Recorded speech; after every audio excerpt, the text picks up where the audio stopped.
After mixed opinions of the trailer for the new Sims 4 Businesses and Hobbies expansion pack, leaked gameplay details reveal there may be more to this pack, with some limitations. Now, in a report compiled by Sims community and largely found in game file code from simmers like CBX Sims and Lunar Brittany, we may now know the size of world lots, gameplay perks, and consequences, and also why this system is going to differ from Get to Work. As always, of course, this is not official until confirmed by the Sims team, and honestly, I still have mixed emotions about this new expansion pack. Now, we already knew there were going to be 2 neighborhoods in the world, and I believe 12 lots, but what were the lot sizes? As we can see here, there is not the biggest lot size anywhere to be seen. There are 2 15 by 20 lots, 1 in each neighborhood, a total of 5 20 by 20 lots, 2 30 by 20 lots, and a few 50 by 40 lots. I will say you technically can get more use out of lots if the multifunction feature actually works. Of course, make no mistake, this is not a huge world.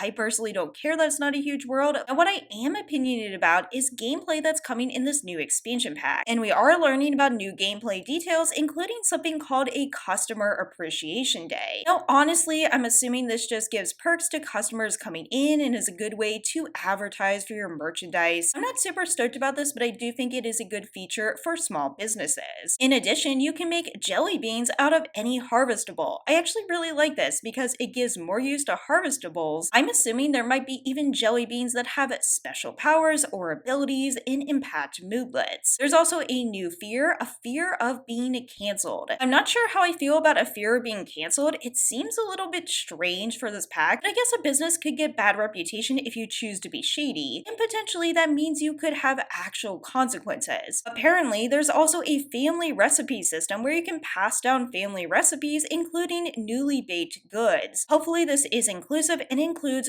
tons of different recipes. Tattooing and pottery will be in likes and dislikes, which makes sense. Jazz, vintage, and contemporary will be new build by tags. There are new stalls, bakery, and crafts because honestly, Sims 4 does not have enough stalls as it is. Apparently, there's also some lore, a new mystery in this world. I will give them some credit. Lore is not Sims 4's strength, but at least they're trying to add reasons to explore and learn about its background. And there also is a reward trait, which is Hidden Spice. Now, the reward trait sounds like it will help you with creative recipes and potentially give you a leg up if you have something like a bakery. And speaking of spice, to spice up gameplay a little bit with small businesses, there are event chance cards. These chance cards are to reward you with more progress, reputation for your business, and simoleons, or curse you with negative impacts. This includes computer viruses, investment grants, money interviews, competition, celebrity, which I don't know what that's going to entail, tax audits, online reviews, and fake payments. Now, looking at all these, I think this could be interesting. I actually think this is really positive here if done well. This is a way to add gameplay without frankly taking up tons of resources. So here, I do think this adds nuance to the gameplay, makes it more interesting and dynamic. Again, it's about how well done it is, but at least it's scenarios you can't necessarily anticipate. And so, even though I'm still not stoked about this pack, it does seem like there's a lot more nuance to it than at first imagined, especially with that reveal trailer. And of course, to balance out some of those consequences, we also have business perks. Perks include muscle memory, store pheromones, sway to buy, schemer, dreamer, skillful, sleep, simocoin, and final touch. I'm not really sure why sleep would be a positive perk. You can let me know in the comments below. And this is a list that doesn't really have tons of meaning without an explanation. So this is something that Sims team is going to have to explain if these are in fact confirmed perks. And of course, we already know in addition to running your small business, you can also teach and mentor. This includes running different classes, which I do think is an interesting touch. According to this report, if you own Sims 4 Get Together, you will get these new features to create clubs. These new club features include running classes, offering paid mentoring, tattooing, and pottery. Honestly, not particularly groundbreaking, but I do expect that pack integration. It only makes sense. Now, rounding all this up, a lot of people have been asking, what is the difference between this and retail in Get to Work? Well, Lunar Brittany seems to have an answer digging into the game's code.